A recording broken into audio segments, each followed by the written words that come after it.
আসসালামু আলাইকুম বন্ধুরা, কেমন আছো? আশা করি আল্লাহর রহমতে সবাই ভালো আছো। বরাবরের মতো আজকের আয়োজনে তোমাদের জন্য থাকছে অসম্ভব মজার একটি হেলদি চিপস রেসিপি। আশা করি আজকের রেসিপি তোমাদের কাছে অনেক ভালো লাগবে। অল্প সময়ে তৈরি করে নিতে পারবে এই মজার চিপস।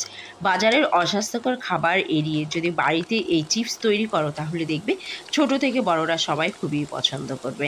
আশা করি আজকের ভিডিওটার পরে তোমরা বাড়িতে এভাবেই তৈরি করে বাচ্চাদের জন্য তৈরি করবে, দেখবে সবাই খুবই পছন্দ করবে আর দীর্ঘদিন সংরক্ষণ করে খেতে পারবে। তো চলো বন্ধুরা, ভিডিওটি না টেনে সম্পূর্ণ দেখতে থাকো কিভাবে তৈরি করেছি এই অসম্ভব মজার চিপস রেসিপি। এখানে কিন্তু আমি 3টা কাঁচকলা নিয়ে নিয়েছি। যে কোনো কাঁচা কলা দিয়েই কিন্তু তোমরা চিপসটা তৈরি করে নিতে পারো। কাঁচকলা হলে একটু দেখতে বড় বড় দেখায়, এর জন্য কাঁচকলা দিয়েই কিন্তু চিপসটা তৈরি করলে ভালো হয়। তো বন্ধুরা, এরপর জাস্ট আমি ছিলে নিয়ে এসেছি, দেখতেই পাচ্ছ খুব সুন্দরভাবে খোসাটা ছাড়িয়ে নিতে হবে। আর যেন একদম সবুজ ভাবটা না থাকে সেদিকে একটু খেয়াল রেখো, করে ভালোভাবে ধুয়ে নিতে হবে। ব্যাস, এরপরে আর কোনো কাজ নয়।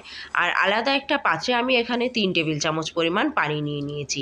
এই উপকরণগুলো কিন্তু বাড়িতে অবশ্যই তোমাকে আগে থেকে রেডি করে নিতে হবে। এরপর দিয়ে দিচ্ছি 1 চা চামচ পরিমাণ লবণ আর দিয়ে দিচ্ছি আধা চা চামচ পরিমাণ হলুদের গুঁড়ো।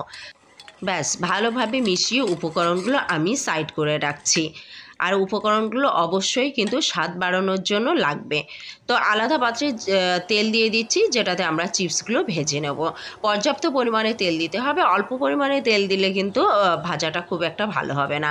আর যে কাটার বা সিলার আছে সেটা দিয়ে কিন্তু আমরা চিপসটা তৈরি করব। তো অনেক সময় কিন্তু এই ধরনের কাটার বাজারে অল্প খরচেই পাওয়া যায়, এগুলো সচরাচর বর্তমানে সবার ঘরে ঘরেই থাকে। তো এভাবে কিন্তু দেখো আমি কাটার থেকে কেটে নিচ্ছি আর অটোমেটিক নিচে কিন্তু ঝরে পড়ছে পাতলা হয়ে। আর দেখো সাথে সাথেই কিন্তু ভাজা হয়ে যাচ্ছে। আমাকে কিন্তু বাড়তি কোনো ভাবে আলাদা করে কেটে নেওয়া লাগবে না। আর যদি মনে করো তাহলে কিন্তু তোমরা বটিতেও পাতলা পাতলা করে কেটে নিতে পারো।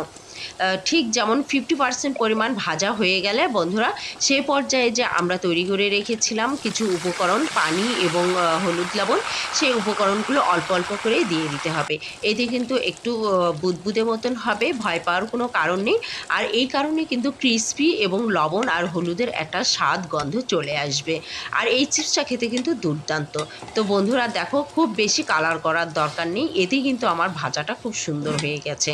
আর ভাজাটা কিন্তু দেখেই বোঝা যাচ্ছে যে কতটা সুন্দর হয়েছে, একটা কড়কড়ে মচমচে ভাব চলে আসে।